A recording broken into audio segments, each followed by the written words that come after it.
കരൂരിലെ റാലിക്കിടെ തിക്കിലും തിരക്കിലും പെട്ട് മരിച്ചവരുടെ കുടുംബങ്ങൾക്ക് ധനസഹായം പ്രഖ്യാപിച്ച നടനും TVK അധ്യക്ഷനുമായ വിജയ്.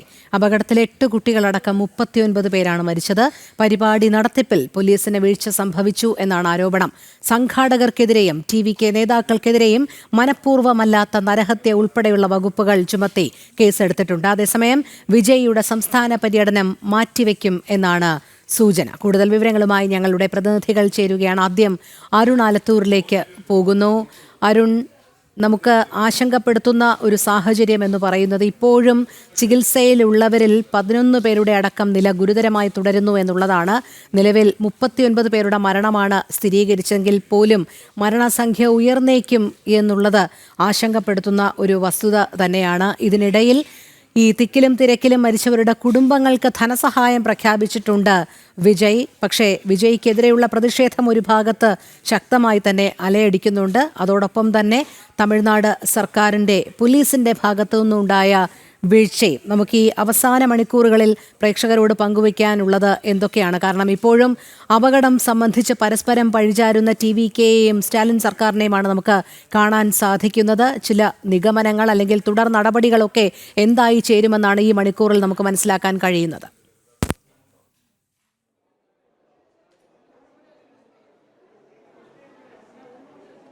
നിലവിൽ നേരത്തെ പറഞ്ഞതുപോലെ തന്നെ സർക്കാരും സ്റ്റാലിൻ സർക്കാരും ഒപ്പം TVKയും പരസ്പരം പഴിചാരുന്ന സാഹചര്യം തന്നെയാണ് ഉള്ളത്.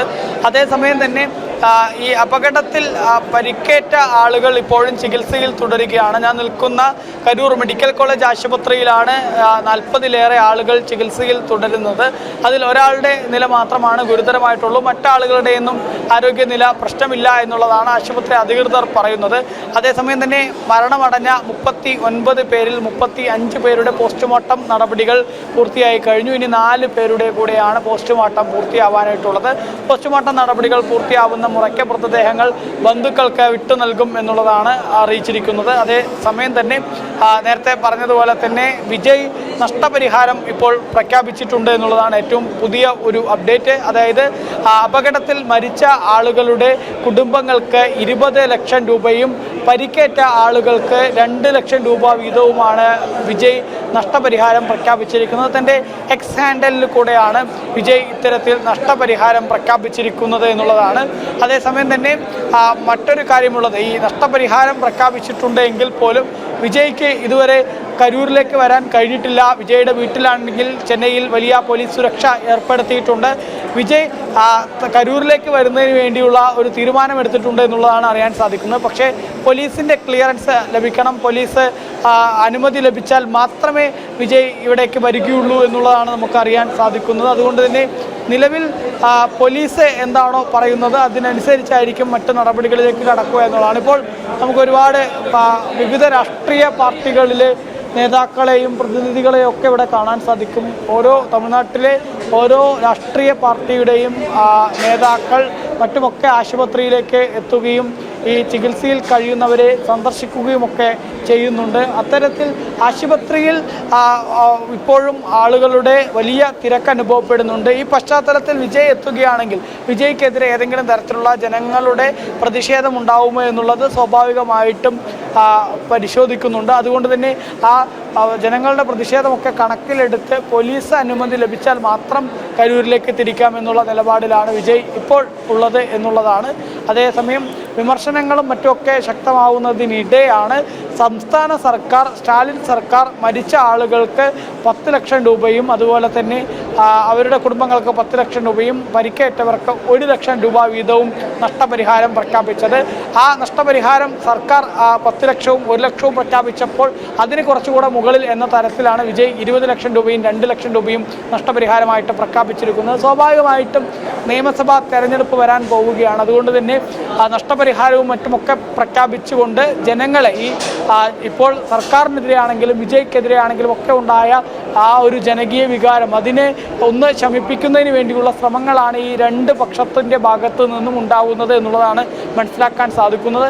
എന്നാൽ സർക്കാരിനെ സംബന്ധിച്ചിടത്തോളമാണെങ്കിലും വിജയെ സംബന്ധിച്ചിടത്തോളമാണെങ്കിലും ഒക്കെ ഇത് വലിയ പ്രതിരോധം തീർക്കുന്നുണ്ട് എന്നുള്ളതിനും സംശയമില്ല. സാധാരണ ജനങ്ങൾ പ്രധാനമായിട്ടും പറയുന്നത്, ഒരു വിഭാഗം ജനങ്ങൾ പറയുന്നത് പോലീസിൻ്റെ വീഴ്ചയാണ് ഈ അപകടത്തിന് കാരണം. സെന്തിൽ ബാലാജി എന്ന ഇവിടുത്തെ MLAയും മുൻ മന്ത്രിയുമായ വ്യക്തി ഉൾപ്പെടെ ഇതിൽ ഗൂഢാലോചന നടത്തിയിട്ടുണ്ടോ എന്നൊക്കെ തരത്തിലുള്ള ആരോപണങ്ങളും മറ്റും ഒരു ഭാഗത്ത് വലിയ സജീവമാവുന്ന സാഹചര്യമുണ്ട്.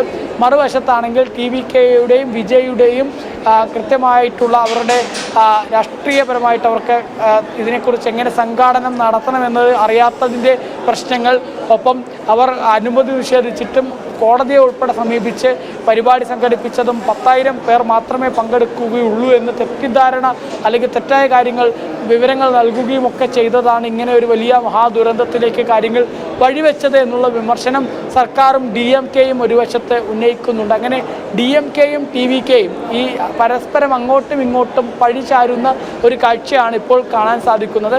എന്നാൽ ഇതേ വിഷയത്തിൽ തന്നെ പ്രധാനമായിട്ടും BJPയും അതുപോലെ തന്നെ AIADMKയും ഉൾപ്പെടെ ഈ രണ്ട് പാർട്ടികളും, അതായത് DMK ആണെങ്കിലും TVK ആണെങ്കിലും ഒക്കെ ഈ അപകടത്തിന് ഒരുപോലെ ഉത്തരവാദികളാണ്. കാരണം സർക്കാരിൻ്റെ വീഴ്ച ഒന്നാണ് അപകടത്തിന് കാരണം, പോലീസിൻ്റെ വീഴ്ച ഒന്നാണ് അപകടത്തിന് കാരണമെന്ന് BJPയും AIADMKയും ഉന്നയിക്കുന്നു.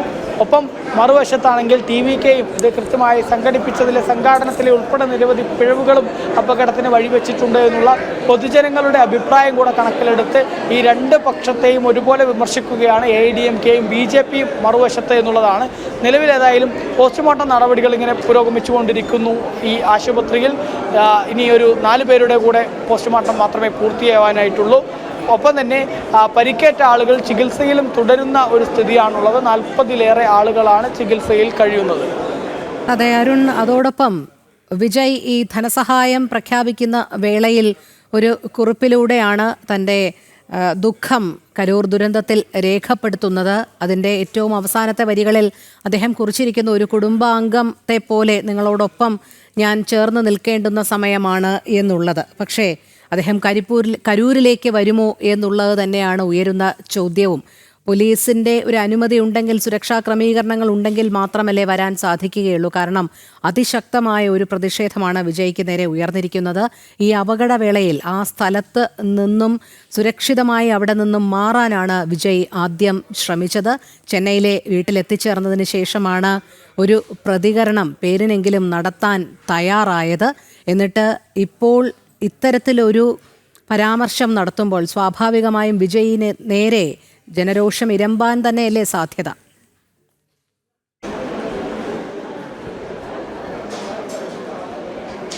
തീർച്ചയായിട്ടും വിജയ് കരൂരിലേക്ക് വരികയാണെങ്കിൽ വിജയ്ക്കെതിരെ പ്രതിഷേധങ്ങൾ ഉണ്ടാവാനുള്ള വലിയ സാധ്യത തന്നെയുണ്ട് എന്നുള്ളതാണ്. കാരണം നേരത്തെ പറഞ്ഞത് തന്നെയാണ്, ഇങ്ങനെ ഒരു അപകടം ഉണ്ടായതിൽ TVKയുടെ ഭാഗത്തു നിന്നും മറ്റുമൊക്കെ വീഴ്ചകൾ ഉണ്ടായി എന്നുള്ളത് ഒരു വശത്ത് ഇരിക്കുമ്പോൾ പോലും ആ വീഴ്ചകൾക്കപ്പുറം അതിനെ വിജയ് എങ്ങനെ നേരിട്ടു എന്നുള്ളത് വലിയ ചർച്ചയാണ്. കാരണം ആ അപകടം ഉണ്ടായതിന് ശേഷം വിജയ് പൊതുജനങ്ങളോട് തങ്ങൾക്ക് വീഴ്ച പറ്റിയെന്ന് തുറന്ന് സമ്മതിച്ചിരുന്നുവെങ്കിൽ, അതല്ലെങ്കിൽ ആ അപകടത്തിൽ പരിക്കേറ്റ ആളുകളെ ഒന്ന് ആശ്വസിപ്പിക്കുകയോ മരിച്ച ആളുകളുടെ കുടുംബാംഗങ്ങളെ ആശ്വസിപ്പിക്കുകയോ ഒക്കെ ചെയ്തിരുന്നുവെങ്കിൽ ഒരു പരിധിവരെ ജനവികാരം ശമിപ്പിക്കാൻ കഴിയുമായിരുന്നു എന്നുള്ളതാണ്. പക്ഷേ വിജയ് അതൊന്നും ചെയ്തില്ല. സ്വന്തം കാര്യം നോക്കി ആ അപകട സ്ഥലത്ത് നിന്നും നേരെ ട്രിച്ചിയിലേക്ക് പോയി, ട്രിച്ചിയിൽ നിന്നും നേരെ ചെന്നൈയിലേക്ക് പോയി സ്വന്തം തടി തപ്പുന്ന കാഴ്ചയാണ്. അത് ഏതായാലും സിനിമയിൽ ഒരുപാട് ആളുകളെ രക്ഷിക്കുന്നതിന് വേണ്ടി രക്ഷകനായിട്ട് നിരന്തരം അവതരിക്കുന്ന വ്യക്തി ഒരു റിയാലിറ്റിയിലേക്ക് വന്നപ്പോൾ സ്വന്തം കാര്യം നോക്കി തടി തപ്പി എന്നുള്ള വിമർശനങ്ങൾ ഇതിനോടകം തന്നെ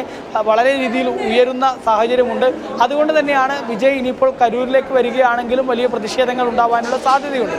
അതുകൊണ്ട് തന്നെ പോലീസ് വിജയ്ക്ക് ഇങ്ങോട്ടേക്ക് വരുന്നതിന് വേണ്ടിയുള്ള അനുമതി നൽകുമോ എന്നുള്ള കാര്യത്തിൽ വ്യക്തതയില്ല. അതേസമയം വിജയുടെ വീടിന് ചെന്നൈയിൽ വലിയ സുരക്ഷ ഇതിനോടകം തന്നെ ഏർപ്പെടുത്തിയിട്ടുണ്ട് എന്നുള്ളതാണ് അറിയാൻ സാധിക്കുന്നത്. നിലവിലേതായാലും വിജയ്ക്കെതിരെ വലിയ വിമർശനങ്ങളും ആരോപണങ്ങളും ഉയരുന്ന സാഹചര്യം തന്നെയുണ്ട്. കാരണം TVK എന്ന രാഷ്ട്രീയ പാർട്ടിയെ പ്രഖ്യാപിക്കുന്നു, അതിനുശേഷം ആ രാഷ്ട്രീയ പാർട്ടിയുടെ യോഗങ്ങൾ തീരുമാനിക്കുന്നു. ആ യോഗങ്ങൾ സെപ്റ്റംബർ 13 മുതൽ ആരംഭിക്കുന്നു. ആദ്യം ട്രിച്ചിയിൽ വെച്ച് പരിപാടി നടക്കുന്നു. ട്രിച്ചിയിൽ വെച്ച് പരിപാടി നടക്കുന്നതിന് മുൻപ് തന്നെ പോലീസ് അനുമതി നിഷേധിക്കുന്നു. അതിനെ തുടർന്ന് കോടതിയെ സമീപിക്കുന്നു. കോടതി കൃത്യമായ മാർഗനിർദ്ദേശങ്ങൾ പുറപ്പെടുവിക്കുന്നു. കൃത്യമായിട്ട് തന്നെ ഈ പരിപാടി സംഘടിപ്പിക്കുമ്പോൾ അവിടെ വെള്ളം, ഭക്ഷണം തുടങ്ങിയ കാര്യങ്ങളൊക്കെ അറേഞ്ച് ചെയ്യണം.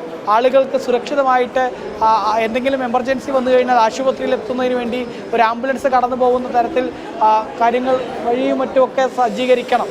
പക്ഷേ അത്തരത്തിലുള്ള കാര്യങ്ങളൊന്നും അവിടെ ഉണ്ടാകുന്നില്ല എന്ന് മാത്രമല്ല, പോലീസിൻ്റെ ഭാഗത്തു നിന്നും അതുപോലെ തന്നെ സർക്കാരിൻ്റെ ഭാഗത്തു നിന്നുമൊക്കെ എതിർപ്പുണ്ടാകുമ്പോൾ കോടതിയെ സമീപിച്ച് അനുകൂലമായിട്ടുള്ള ഉത്തരവ് വാങ്ങിയെടുത്തുകൊണ്ട് ഇത്തരത്തിൽ ഒരു പരിപാടി സംഘടിപ്പിക്കുന്നു. ആ പരിപാടിയിലാണെങ്കിൽ ആകപ്പാടെ വലിയ രീതിയിലുള്ള പിഴവുകൾ സംഭവിക്കുന്ന സാഹചര്യവും ഉണ്ടാകുന്നു എന്നുള്ളതാണ്. അതുകൊണ്ട് തന്നെ ഇതിൽ TBKയുടെയും വിജയുടെയൊക്കെ ഭാഗത്തു നിന്ന് വലിയ പിഴവുകൾ ഉണ്ടായിട്ടുണ്ട് എന്നുള്ള വിമർശനങ്ങൾ ഒക്കെ ശക്തമാവുന്ന സാഹചര്യത്തിൽ അത് കൂടുതൽ ശക്തമായിട്ട് തന്നെ ഇനി വരും ദിവസങ്ങളിലൊക്കെ ഉന്നയിക്കാനുള്ള സാധ്യത തന്നെയാണ് കാണുന്നത്. അതേസമയം തന്നെ നിലവിൽ ഈ സംഭവത്തിൽ സർക്കാരിനെതിരെയും പോലീസിനെതിരെയും ഒക്കെ വിമർശനം ഉയരുന്ന സ്ഥിതിയുണ്ട്. നേരത്തെ ഞാൻ പറഞ്ഞതുപോലെ സെന്തിൽ ബാലാജി എന്ന സ്ഥലം MLAയും മന്ത്രിയുമായ വ്യക്തി ഉൾപ്പെടെ ഇതിൽ ഗൂഢാലോചന നടത്തിയിട്ടുണ്ടോ, എന്തെങ്കിലും അട്ടിമറിയുണ്ടോ എന്നൊക്കെയുള്ള ആരോപണങ്ങളും ഉയരുന്നുണ്ട്. കാരണം വിജയുടെ പരിപാടി അവിടെ എത്തിയതിന് ശേഷം പോലീസ് സർക്കാർ വൈദ്യുതി ബന്ധം വിച്ഛേദിക്കുന്ന സാഹചര്യം ഉണ്ടായിട്ടുണ്ടായിരുന്നു. അതുകൊണ്ട് തന്നെ വൈദ്യുതി ബന്ധം ഉൾപ്പെടെ അവിടെ കട്ട് ചെയ്തത് അത് ബോധപൂർവം ആ പരിപാടിയെ അലങ്കോലപ്പെടുത്തുന്നതിന് വേണ്ടിയുള്ള സ്റ്റാലിൻ സർക്കാരിൻ്റെ പകപോക്കൽ നടപടിയുടെ ഭാഗമാണ് എന്നുള്ള വിമർശനം ഉയരുന്ന സ്ഥിതിയുണ്ട്. ആ പശ്ചാത്തലത്തിൽ തന്നെയാണ് ഇപ്പോൾ വിജയ്ക്ക് ഇനി അനുമതി ഇങ്ങോട്ടേക്ക് വരുന്നതിന് നൽകുമോ എന്നുള്ളത് കാത്തിരുന്ന് കാണേണ്ട ഒരു അവസ്ഥ ഉള്ളത്. നിലവിലേതായാലും ഈ ആശുപത്രിയിൽ നിരവധി, ഞാൻ നേരത്തെ പറഞ്ഞതുപോലെ ഒരുപാട് രാഷ്ട്രീയ പാർട്ടികളുടെ നേതാക്കളും പ്രതിനിധികളും ഒക്കെ ആശുപത്രിയിലേക്ക് എത്തുന്ന സ്ഥിതിയാണുള്ളത്. ഇനി BJPയുടെ മുതിർന്ന നേതാവായ അണ്ണാമല ഉൾപ്പെടെ ഉച്ചയോടെ ഇവിടെ എത്തും എന്നുള്ളതാണ് നമുക്ക് അറിയാൻ സാധിക്കുന്നത്. അണ്ണാമലയൊക്കെ ഇനി ഈ വിഷയത്തിൽ എന്താണ് പ്രതികരിക്കുന്നത് എന്നുള്ളത് രാഷ്ട്രീയ തമിഴ്നാട് ഉറ്റുനോക്കുന്ന ഒരു സാഹചര്യം കൂടെ ഉണ്ട്. ശരി അരുൺ, നന്ദഗോപനിലേക്ക് കൂടി പോവുകയാണ്. നന്ദൻ, ഒരു ഭാഗത്ത് അങ്ങേയറ്റം നിരുത്തരവാദപരമായ സമീപനം തന്നെയാണ് TVKയുടെ ഭാഗത്തു നിന്നും ഉണ്ടായത്. അതോടൊപ്പം സ്റ്റാലിൻ സർക്കാരിന്റെ ഭാഗത്തു നിന്നും പോലീസിന്റെ ഭാഗത്തു നിന്നും ഗുരുതരമായ വീഴ്ചയും ഉണ്ടായ ഒരു വലിയ ജനക്കൂട്ടത്തെ നിയന്ത്രിക്കുന്നതിൽ ഉൾപ്പെടെ തുടർന്നുള്ള രക്ഷാപ്രവർത്തനത്തിലും വലിയ കാലതാമസമുണ്ടായി.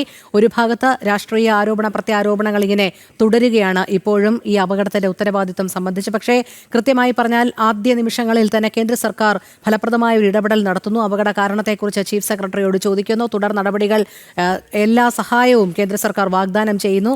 അത്തരത്തിലുള്ള സമീപനമാണ് കേന്ദ്ര സർക്കാരിന്റെ ഭാഗത്തുനിന്നും ഉണ്ടായിരിക്കുന്നത്. ഇനി നിയമ നടപടികൾ എപ്രകാരമായിരിക്കും എന്നുള്ളത് തന്നെയാണ് ഉയരുന്ന ചോദ്യവും. അതോടൊപ്പം ഈ ദുരന്തത്തിൽ കേന്ദ്ര സർക്കാരിന്റെ ഒരു ഇടപെടലും എപ്രകാരമായിരിക്കും എന്നുള്ളതും ഏവരും ആകാംക്ഷയോടെ ഉറ്റുനോക്കുകയാണ്. അതിന്മേലുള്ള ഒരു വിവരങ്ങൾ. ഇതിനോടകം തന്നെ സംസ്ഥാന സർക്കാർ കേന്ദ്ര സർക്കാരിന് ഒരു പ്രാഥമിക അന്വേഷണ റിപ്പോർട്ട് സമർപ്പിച്ചിട്ടുണ്ട്. ഈ റിപ്പോർട്ടിൽ പൂർണ്ണമായും പോലീസിന്റെ ഭാഗത്തുനിന്നും ഒരു തരത്തിലുള്ള വീഴ്ച ഉണ്ടായിട്ടില്ല എന്ന് പ്രതിപാദിക്കുന്ന, അല്ലെങ്കിൽ പോലീസിന് പൂർണ്ണമായും ക്ലീൻ ചീറ്റ് നൽകുന്ന രീതിയിലുള്ള റിപ്പോർട്ടാണ് ആഭ്യന്തര സെക്രട്ടറി കേന്ദ്ര ക്യാബിനറ്റ് സെക്രട്ടറിക്ക് നൽകിയിരിക്കുന്നത്. മാത്രമല്ല, ഇതുമായി ബന്ധപ്പെട്ട് ഇപ്പോൾ നിലവിൽ ഈ ഒരു സംഭവം ഉണ്ടായി ഇത്ര മണിക്കൂർ പിന്നിട്ടിട്ടും ഒരു ചെറിയ പ്രതികരണം പോലും നേരിട്ട് നടത്തുവാൻ വേണ്ടി വിജയ് തയ്യാറായില്ല എന്നുള്ളതാണ് വസ്തുത. അതായത് വിജയിയുടെ ഭാഗത്തു നിന്നും വലിയ അനാസ്ഥകൾ, വീഴ്ചകൾ ഉണ്ടായിട്ടുണ്ട് എന്നുള്ള യാഥാർത്ഥ്യം വിജയ് തന്നെ ഉൾക്കൊള്ളുന്നു എന്നുള്ളതാണ്. ഒരുപക്ഷെ ഇതിനോടകം തന്നെ സാമ്പത്തിക സഹായം പ്രഖ്യാപിച്ച് ഈ വിഷയത്തിൽ നിന്നും തലയൂരാൻ വേണ്ടിയുള്ള ശ്രമമാണ് ഇപ്പോൾ വിജയ് നടത്തിക്കൊണ്ടിരിക്കുന്നത്. അതേസമയം കേന്ദ്ര സർക്കാർ നേരത്തെ തന്നെ നിലപാട് വ്യക്തമാക്കിയിട്ടുണ്ട്. ഏതെങ്കിലും തരത്തിലുള്ള സഹായങ്ങൾ ഈ സംസ്ഥാനത്തിന് ആവശ്യമെങ്കിൽ അത് ലഭ്യമാക്കാമെന്ന്. എന്നാൽ നിലവിൽ തമിഴ്നാട് ഒരു തരത്തിലുള്ള സഹായങ്ങളും കേന്ദ്രത്തോട് ആവശ്യപ്പെട്ടിട്ടില്ല എന്നുള്ളതാണ് യാഥാർത്ഥ്യം. അതേസമയം